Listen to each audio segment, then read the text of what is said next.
요한은 물로 세례를 베풀었으나 너희는 몇 날이 못되어 성령으로 세례를 받으리라 하셨느니라. 그죠? 물 세례와 성령 세례. 예. 물 세례와 성령 세례를 받으리라 하셨느니라. 여기까지 1장 5절까지 이야기가 이제 다 끝난 거예요. 다 끝난 거예요. 그죠? 예수님이 증인의 삶을 다 사시고 마지막 유언을 남기시고 완성을 했으니까 유언을 남기시고 이제 떠나가시기 직전이다 라고 하는 겁니다. 여기 지금 그 성령으로 세례를 받는다 라고 하는 것은 예수님 지금 완성해서 떠나가시잖아요. 근데 제자들은 이제 그 길을 가야 해. 그 길을 가야 해. 그런데 성령으로 세례를 받으리라 하셨어요. 떠나지 말고, 예루살렘을 떠나지 말고 기다리라. 그러면 받으리라. 떠나지 마라. 기다려라. 받으리라. 그럼 그 다음 어떻게 하라는 얘기예요? 받고 나서 떠나라는 이야기지. 받고 나서 떠나는 얘기. 그러면 지금 조금 전에 예수님 생애에서 제자들에게 무슨 얘기를 하고 있는 거냐면 너희들은 지금 어느 단계에 있다라고 한 이야기예요. 첫 번째 흑암에서 빛을 받고 두 번째 요한의 세례인 회개의 세례를 받아서 스스로는 못했지만 우리 시편 51편에 본 것처럼 나를 통해서 너희는 십자가로 죽었고 나를 통해서 그 다음에 나를 통해서 너희는 부활했다. 요한의 세례를 받았다. 지금 1장 5절에 이게 그 얘기예요. 요한은 물로 세례를 베풀었으나 라는 말 속에 무슨 말이 들어있냐면 너희는 지금 나를 통해서 십자가로 죽었고 나와 연합되어져서 그리스도와 함께 십자가에 못 박혔나니 그래서 나를 통해서 죽었고 그리고 나와 함께 지옥에서 모든 형을 마쳤고 그리고 이제 너희는 나와 함께 부활했다. 거기까지가 3단계거든. 이제 뭐 해야 되는 거예요? 성령의 임재를 받아야 되고 좋은 땅이 됐으니까 부활의 증인이 되어야 하고 마지막에 결실을 나타내서 7번째 우리도 예수 그리스도처럼 승천을 해야 되는 거예요. 그래서 예수님이 말씀하시는 거예요. 성령으로 세례를 받을 때까지 기다려라. 이 말이요. 참 이게 신비한데 누가가 쓴 누가복음 1장 26절 봅시다. 여섯째 달에 천사 가브리엘이 하나님의 보내심을 받아 잘 들으셔야 돼요. 여섯째 달에 천사 가브리엘이 하나님의 보내심을 받아 갈릴리 나사렛이란 동네에 가서 지금 여기 갈릴리 나사렛이란 동네라고 하는 말을 우리가 읽고 있어요. 거기에 가야 누구를 만난다? 그리스도를 만난다. 예, 그게 여기서 이미 시작이 되는 겁니다. 여섯째 달에 왜 7째 달이 아닐까? 지금 진리이신 예수 그리스도 한 분이 빠졌기 때문에 그래요. 그래서 6이야. 6. 7이 아니야. 예, 6째 달, 7째 달 그런 거 신경 쓰지 마세요. 그 다음에 27절 다윗의 자손 요셉이라 하는 사람과 약혼한 처녀에게 이르니 그 처녀의 이름은 마리아라. 여기 동정녀라는 단어가 이제 우리는 다 알고 있는 이야기예요. 머릿속에 여러분이 가지고 있어야 돼요. 요셉, 아버지가 요셉이었다라는 말과 것과 그 다음에 약혼한 처녀, 동정녀. 자, 정말 중요한 말은 바로 28절이에요. 그에게 들어가 이르되 은혜를 받은 자여 평안할지어다. 주께서 너와 함께 하시도다. 첫 단어 은혜를 받은 자는 평안이다. 그 평안은 임마누엘이다. 그게 28절에 다시 한번 은혜를 받은 자는 평안이다. 그 평안은 임마누엘이다.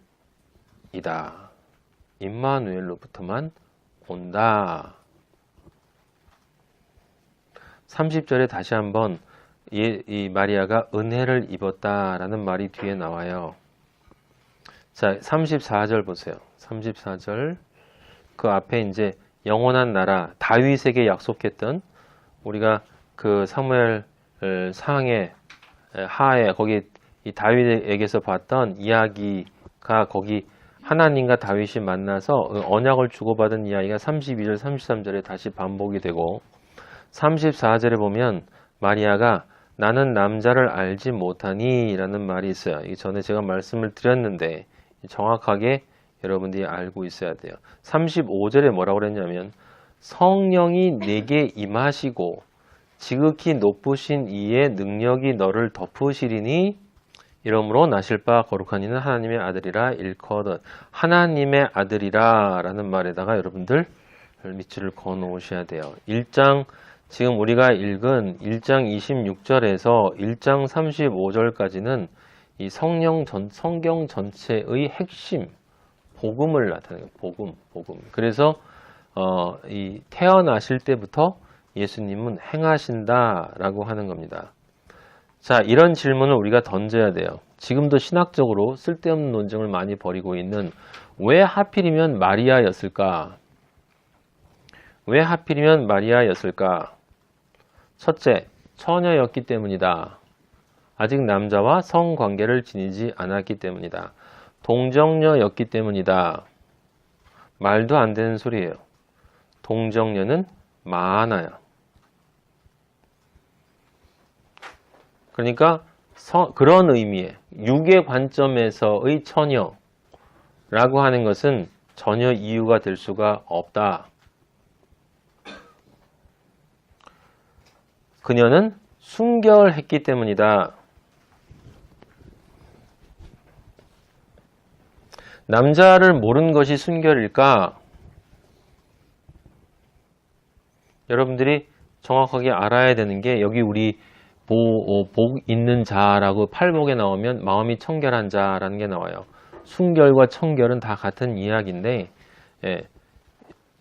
이 순결이라고 하는 것은 이 뭐 철학 백지 상태처럼 존 로크 같은 철학자 그런 얘기했는데 인간은 태어날 때 백지로 태어난다. 그래서 순결한 것은 어떠한 흠도 없는 백지 상태라고 아무것도 없는 이렇게 순진무구를 사람들이 많이 생각을 하는데 순결은 그것이 아니에요. 순결은 첫째, 육적인 성관계를 안 했다라는 것도 아니고 그건 당연히 아니에요. 순결은 마리아가 순결한 것은 맞지만 그때 순결했다라는 얘기는 그 동정녀를 지켰다라는 것이 아니라 마리아가 다른 순결한 여성과 달리 진짜로 하나님이 순결한 여성으로 인정해 주었기 때문이에요. 아버지가 순결한 존재로 인정을 해 주었다. 그러면 이때 아버지가 인정해 주는 순결은 뭐냐? 아무것도 없는 순진무구한 상태가 아니라 그의 영혼 안에 반드시 있어야 할 무엇이 채워져 있는 존재. 그것이 진정한 순결이에요. 있어야 할 것이 있어야 할 자리에 있는 상태가 순결이다. 다시 한번. 있어야 할 것이 있어야 할 자리에 있는 상태가 순결이지. 그 자리에 아무것도 없는 상태, 영혼이 비어진 상태가 아니라 영혼 안에 반드시, 인간의 영혼 안에 반드시 있어야만 할 것이 있다. 그래야만 그게 순결이다. 마리아는 순결한 여자였어요. 그래서 성령이 임하셨어. 그럼 그때 그 순결은 뭘까? 그건 바로 그 진리를 향한 참 남편을 향한 그리움이었어요. 그리움. 자, 여러분들이 이거 순서를 잘 이해해야 되는데 많은 이들이 착각한 것처럼 마리아가 성령이 임하시기 전에 유일하게 다른 여자와 달리 마리아만이 순결과 거룩한 존재였고 그래서 마리아가 순결과 거룩한 존재였기 때문에 성령이 임했다 그러면 이게 무엇하고 모순되냐면 의인은 없나니 하나도 없다라는 성경 구절과 모순이 돼요. 마리아 스스로 순결하고 거룩한 상태로 하나님을 만난 게 아니야. 인간 가운데는 어떠한 인간도 순결한 인간이 있을 수가 없어. 인간은 다 지저분해. 전부 사망 가운데 있어. 의인은 없나니 하나도 없는 상태예요. 근데 하나도 없는 상태인 모든 존재가 그런데 근데 하나님이 마리아에게 임하셨다는 거죠. 순결한 존재로 인정을 해주셨다. 그게 뭐라고요? 은혜를 입었다. 은혜를 입었다. 그래서 우리는 성경에 보면 노아도 그렇고 이 아버지가 의인으로 인정해 줄 때 노아는 은혜를 입었노라 뭐 이렇게 그런 말들이 나오지 않습니까? 은혜를 입었어요. 은혜를. 그녀 스스로 의인이 된 게 아니에요. 그녀 스스로 깨끗했기 때문에 성령이 임한 게 아니라는 거예요. 그래서 마리아를 숭배한다는 건 말도 안 되는 거예요. 마리아도 우리와 똑같은 죄인에 불과했다. 그런데 그 마리아는 아버지가 은혜를 주셨고 순결한 존재인 것처럼 인정해 주신 거예요. 왜냐하면 순결한 존재가 아니라면 성령이 그 위에 임할 수가 없다 이 말이에요. 요셉과 관계를 하지 않았기 때문에 성령이 임한 게 아니에요, 여러분.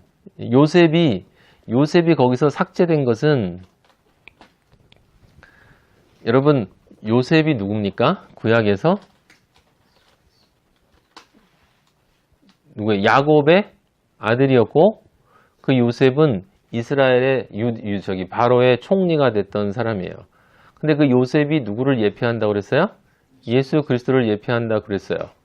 그 예수 그리스도를 예표하는 존재로서 지금 요셉이 다시 등장을 했어요. 그 요셉이 마리아의 남편이래. 구약에서 요셉이 예수 그리스도를 예표했어요.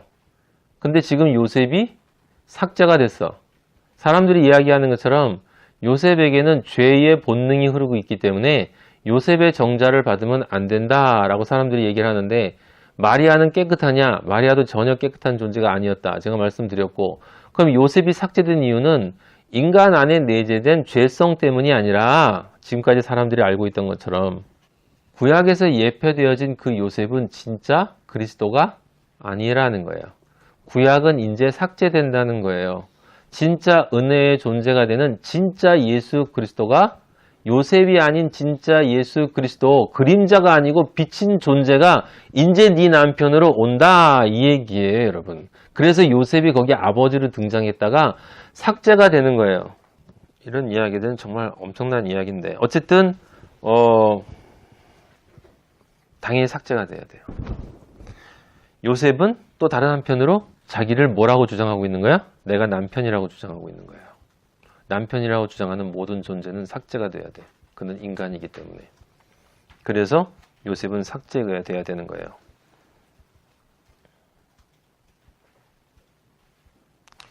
요셉은 자신이 남자라고 믿는 자에 불과해요. 영적으로 보면. 남자라고 믿는 자에 불과해요. 마리아의 남편이 될 수 있다라고 믿는 자에 불과해요. 그리고 구약에서는 그리스도를 예표했지만 진짜 그리스도가 아닌 존재야. 당연히 그런 존재는 삭제가 되고 누가? 가짜가 지나가고 진짜가 와야 돼. 진짜. 그런 의미에서 보면 요셉도 결국 누가 되어야 하는 거야? 마리아가 되어야 돼요. 요셉도 마리아가 되어야 돼. 난 남자가 아니다. 라는 것을 깨닫고 자기 자신이 마리아가 되었어야 되는 거예요. 그런데 누가복음에 보면 왜 마리아가 은혜를 입었는가를 얘기해주는 결정적인 말이에요. 전 너무 은혜를 받았는데 사도행전 지금 1장에서 이 말씀을 준비하면서 아버지가 너무너무 은혜를 많이 줬어요. 너무 행복했어요. 전 천국에 있는 그런 말씀 속에 있는 천국을 이렇게 경험을 했는데 여기 보면 1장 38절 한번 보세요. 마리아가 이르되 주의 여종이오니 말씀대로 내게 이루어지이다 그랬어요. 주의 여종이오니 말씀대로 내게 이루어지이다. 이 말 속에는 두 가지 덕이 있는데 하나는 온유, 절대적인 순종. 지금 이 온유가 누구에게 없었냐면 요한의 아버지인 사가랴에게 없었어요. 그 온유가 없는 상태가 장님이에요. 그래서 장님이 된 거예요, 그 사람이. 온유가 없는 사람에게 반드시 따라다니는 게 있는데 온유가 없으면 겸손이 없어요. 온유가 있으면 반드시 겸손이 있어요. 그래서 예수 그리스도가 나는 온유하고 겸손하니 라는 말씀을 하신 거예요. 온유가 있으면 절대 순종이 있다는 이야기는 자신이 어디서 떨어졌는지를 안다는 것인데 예수 그리스도는 자신을 그런 존재로 자기를 낮춰주셨어요. 우리 인간처럼. 근데 우리 인간은 낮추는 게 아니라 원래 그런 존재임을 알아야 하기 때문에 온유할 수밖에 없는 존재임을 알아야 되니까 우리에겐 온유와 겸손이 있어야 하는데 그 온유와 겸손이 사가랴에는 없었기 때문에 구약을 대표하는 그 존재에겐 없었다 이 말이에요. 율법을 대표하는 제사장에겐 없었다. 은혜를 받은 자만이 온유와 겸손이 있다라고 하는 걸 드러내주기 위해서 지금 이 이야기를 하는 것이고 거꾸로 얘기하면 은혜를 받을 수 있는 자는 율법을 지키는 자가 아니라 오직 온유와 겸손이 있는 자다라는 걸 이야기하는 거예요. 온유와 겸손이 없이는 결코 아버지로부터 은혜를 받을 수 없다라는 것을 뜻하는 거예요. 그리고 결정적인 말이 누구에게 나오냐면 바로 엘리사벳, 사가랴의 아내인 엘리사벳에게 나와요. 여러분 누가복음 1장 45절 보세요. 45절 보면 이렇게 쓰여졌습니다. 주께서 하신 말씀이 반드시 이루어지리라고 믿는 그 여자에게 복이 있도다. 제가 이 구절 읽으면서 너무 충격을 받았어요. 와, 맞아. 주께서 하신 말씀이라면 그건 어떤 말씀이든지 반드시 이루어진다. 라는 믿음이 있는 그 사람만이 은혜를 입는다. 진짜 은혜를 입는다. 그 은혜는 뭐냐? 자기의 삶을 통해 예수 그리스도인 자를, 사람의 아들을 낳을 수 있다. 이 1장 45절을 통해 우리가 무엇을 알 수 있냐면 마리아는 오직 믿음으로만 살았다는 것을 알 수 있어요.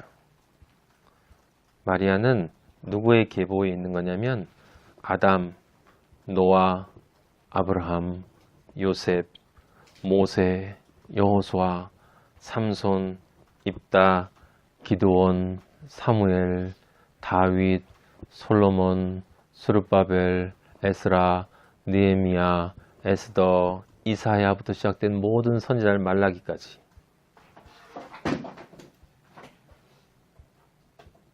말씀이 떨어지면 그래서 솔라 스크립투라예요. 오직 말씀으로. 그러면 솔라 피데. 무조건 믿는다. 그러면 솔라 그라치아. 은혜가 내린다. 솔라 스크립트라, 솔라 피데, 솔라 그라치아. 이 개혁주의 신앙이 이걸 진짜 이해했으면 참 좋았는데 물론 이해했어요.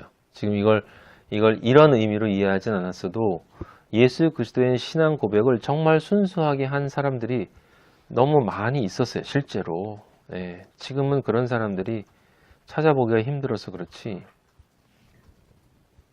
마리아가 왜 은혜를 받았습니까? 솔라 스크립투라, 솔라 피데, 솔라 그라치아. 아버지가 말씀하시면 그렇게 이루어질 것을 전 믿습니다. 아들아, 너의 그 믿음이 바로 나의 은혜야. 네 믿음대로 될지어다.